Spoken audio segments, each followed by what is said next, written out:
Bonjour les amis, on est très heureux de vous retrouver pour une nouvelle vidéo sur le thème de la liberté. Nous arrivons presque à la fin de notre série. Donc sans plus tarder, je laisse la parole à Olivia pour vous présenter ce 4e secret pour que nous soyons réellement libres. Hier, nous avons vu que Jésus était mort sur cette croix pour nous libérer de tous nos péchés. Pour aujourd'hui, j'aimerais vous inviter tout de suite à lire dans Galates chapitre 5, verset 13. Frères, vous avez été appelés à la liberté. Seulement, ne faites pas de cette liberté un prétexte de vivre selon la chair, mais rendez-vous par la charité, serviteurs les uns des autres. Souvent, j'entends des personnes qui me disent « Je pardonne, mais je n'oublie pas ». Justement, ça, c'est un prétexte de vivre selon la chair. Quand Jésus était mort sur cette croix, il nous a pardonné de tous nos péchés. Il nous a lavés afin de rétablir notre relation avec le Dieu, le Père. Donc, Dieu a fait ce sacrifice pour nous sauver, pour nous rapprocher de notre Dieu. Alors, aujourd'hui, on a notre part à faire, car Dieu a fait sa part. Il nous a envoyé son Fils, il nous a libérés du péché. Mais maintenant, notre part, c'est pardonner les uns et les autres. Comment on peut arriver à pardonner malgré les cicatrices que ces blessures ont laissées? Justement, la suite du verset nous dit « par la charité, par amour ». Oui, chers amis, avec amour, on peut tout faire. Il a dit ici par amour, être serviteurs les uns des autres. Quand on aime quelqu'un, on peut toujours pardonner. Et quand on pardonne, même s'il y a la cicatrice, on oublie cela pour qu'on puisse être plus épanoui, pour qu'on puisse être plus heureux ensemble et avancer ensemble dans la vie.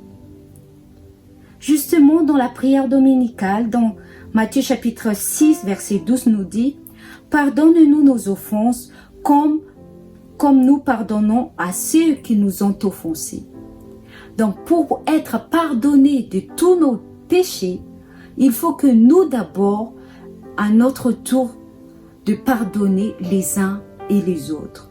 Comment je peux demander pardon à Dieu si moi-même je ne peux pas pardonner à mes prochains? Donc, pour recevoir le pardon, il faut d'abord pardonner les autres. Et si on n'a pas de l'amour, on ne peut pas y arriver. S'il y a l'orgueil, la rancune et la vengeance dans nos cœurs, on ne peut pas arriver à pardonner. On peut faire semblant de le dire que je te pardonne et après la suite va venir, je n'oublie pas. Mais quand on pardonne, comme la Bible nous l'a enseigné, on pardonne, on oublie et on restaure notre relation avec nos prochains pour être plus épanouis, pour avancer ensemble avec nos cheminements spirituels.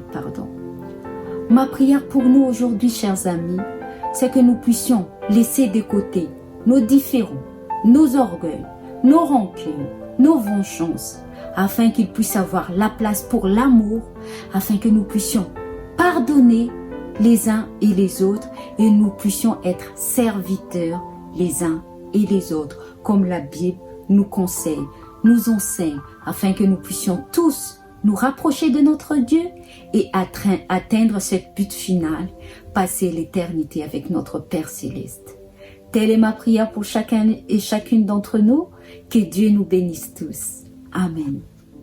En tant qu'être humain, c'est vraiment compliqué, difficile, voire surhumain même, de se pardonner les uns les autres. Comment pardonner à quelqu'un qui nous a fait du tort? Ça semble être totalement impossible. Mais Jésus nous a montré le chemin. Jésus est le maître du pardon. Il est venu ici-bas. Il nous a montré le chemin à suivre. Il nous a montré la méthode. Pardonner n'est pas quelque chose d'évident. Le pardon est coûteux. La preuve, pour que Dieu nous pardonne, il a dû envoyer son Fils mourir. Ça a coûté la vie de Jésus-Christ. Le pardon nous coûtera aussi. Mais c'est un choix que nous voulons prendre. C'est un choix, comme Olivia l'a dit, que nous devons prendre parce que c'est une commande. Ce n'est pas une option de se pardonner les uns les autres. Si nous ne pardonnons pas, nous ne serons pas pardonnés. Alors faisons attention à cela. Choisissons de pardonner les uns aux autres. Choisissons de dire « je te pardonne ». Choisissons aussi d'être libérés de cela. N'oubliez pas que notre bonheur immédiat est en jeu. Notre santé, nos relations immédiates sont impactées par le pardon réel ou pas. Donc, mon souhait et ma prière pour vous, c'est que nous puissions continuer à marcher sur les traces de Jésus-Christ, sur le chemin du pardon. Que l'Éternel vous bénisse, et je vous donne rendez-vous demain pour que nous puissions terminer cette série sur la liberté et découvrir ensemble le 5e et dernier secret. Bonne journée à tous, et je vous dis à demain!